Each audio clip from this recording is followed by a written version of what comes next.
nobres espectadores do canal Central HQs, bem-vindos a mais um vídeo resenha aqui do canal. E essa resenha eu faço com bastante felicidade, afinal estamos falando da volta de Nathan Never ao mercado de quadrinhos brasileiro, uma publicação da editora Grafite. E meus amigos, a edição está linda, que acabamento gráfico da editora Grafite, tá diferenciado esse material. Olha só, tem verniz aplicado na capa, na lombada, na contracapa. A edição ela é maior do que o formato original italiano. É um material que conta com capa cartão. Olha, guarda com orelhinhas. É a capa cartão triplex, orelhinha de 12 centímetros. Você tem 336 páginas em papel Pollen Bold de boa gramatura, sendo 12 páginas coloridas. E teve também um cuidado editorial muito interessante. Você tem aqui, ó, sumário, textos introdutórios, falando um pouquinho sobre Nathan Never, que foi um personagem publicado pela primeira vez em junho de 1991. Textos pertinentes para a publicação, mostrando todas as inspirações para a criação do personagem. Aqui no Brasil, 5 meses depois da estreia do personagem lá na Itália, a editora Globo trouxe e lançou cerca de 8 edições de Nathan Never, mais um especial com uma história curta. Só que nós temos aqui a edição 0, que até então era inédita no Brasil. Nós tivemos publicações de Nathan Never pela Ide Ouro, pela Mitos, mas sem exatamente seguir uma ordem cronológica. E a editora Grafite promete trazer tudo do personagem desde o início. Ele que é publicado desde lá de 1991. É o primeiro personagem de ficção científica da editora Bonelli. E olha só que legal, você tem ainda recomendações de filmes, HQs e livros, né? Que são inspirações não só para o personagem, mas para as histórias de Nathan Never. Então, galera, realmente tá muito bacana o trabalho editorial da Grafite, um cuidado, um detalhismo. Aqui ao final, vou mostrar mais para vocês os extras, que também não são aquela encheção de linguiça, coisas muito interessantes, apresentando mais do mundo de Nathan Never. Olha só, o Observatório Alpha, que é da agência para a qual o Nathan Never trabalha, os horizontes da ciência em Nathan Never. Ó, fala aqui de Júlio Verne. Obviamente você tem Blade Runner, entre outras coisas. Olha só, alguém lembra desse filme aqui? Iniciou com o Stanley Kubrick, mas não foi finalizado. Ó, falando aqui em Blade Runner. Então tem as capas das edições originais que estão compiladas nessa edição da Grafite.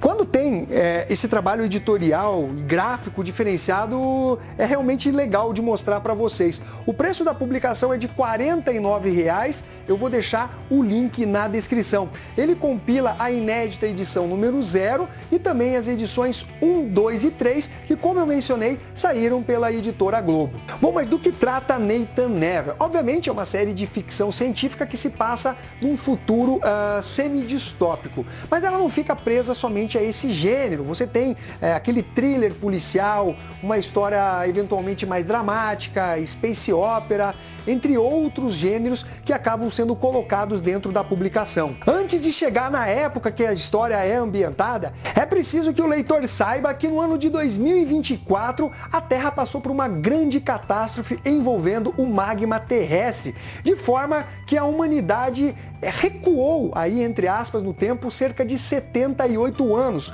ou seja, houve um atraso nos avanços tecnológicos.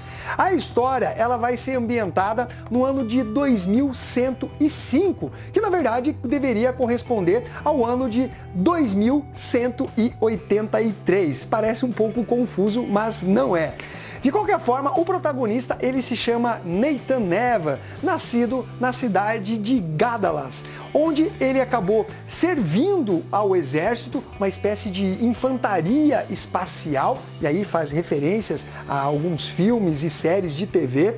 Depois que ele volta, ele acaba integrando as forças policiais, ele se casa, tem uma filha, tem uma amante, e assim como outros personagens Bonelli, ele não é o Capitão América, o Superman, o cara perfeito, pelo contrário, ele tem falhas de caráter, falhas morais, ele é um personagem que sim, ele tenta fazer o bem, tenta fazer justiça, mas esse lado um pouco mais falho aproxima ele mais do leitor. Você percebe que ele é como qualquer um de nós, tem as suas contradições, tem as suas incoerências.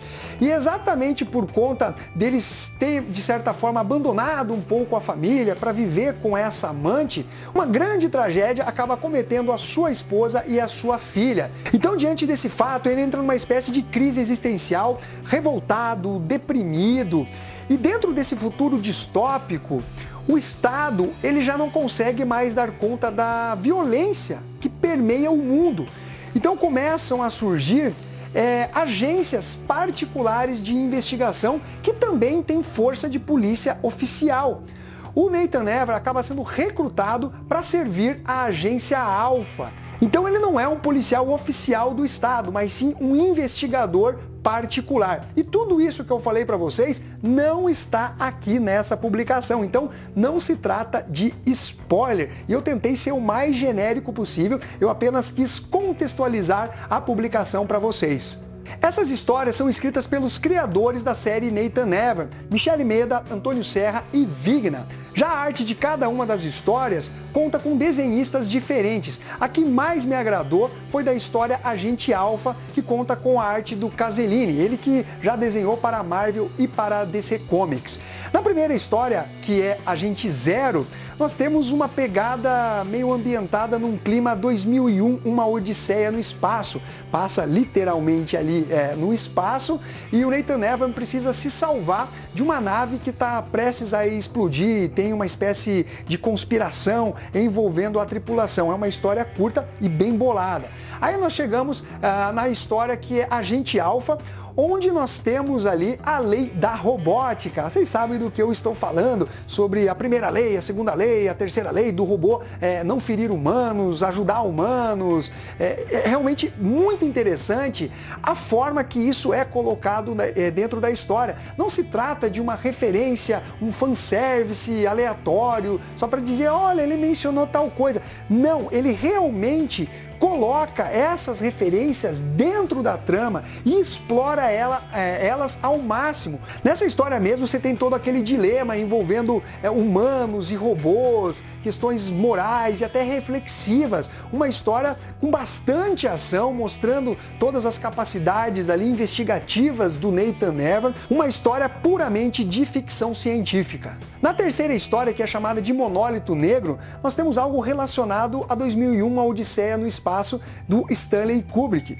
De novo? Não se trata apenas de uma referência, de uma ambientação, mas sim faz parte da própria trama. Olha que bacana, inclusive foi a história que eu mais gostei. Como as histórias de Nathan Never são ambientadas bem no futuro, né, muitos anos no futuro, e por conta de todo aquele problema da catástrofe que envolveu o planeta, muita coisa acabou se perdendo. E exatamente este filme do Stanley Kubrick, ele acaba sendo resgatado por um líder de uma seita, um pastor, enfim, que começa a tornar o Monólito Negro como se fosse uma divindade. E aí descobre-se uma película desse filme, né? Tem a gravação. Só que se isso cair nas mãos das pessoas, esse pastor vai perder todo o seu poder de persuasão, todo o lance da fé vai ser totalmente desconstruída.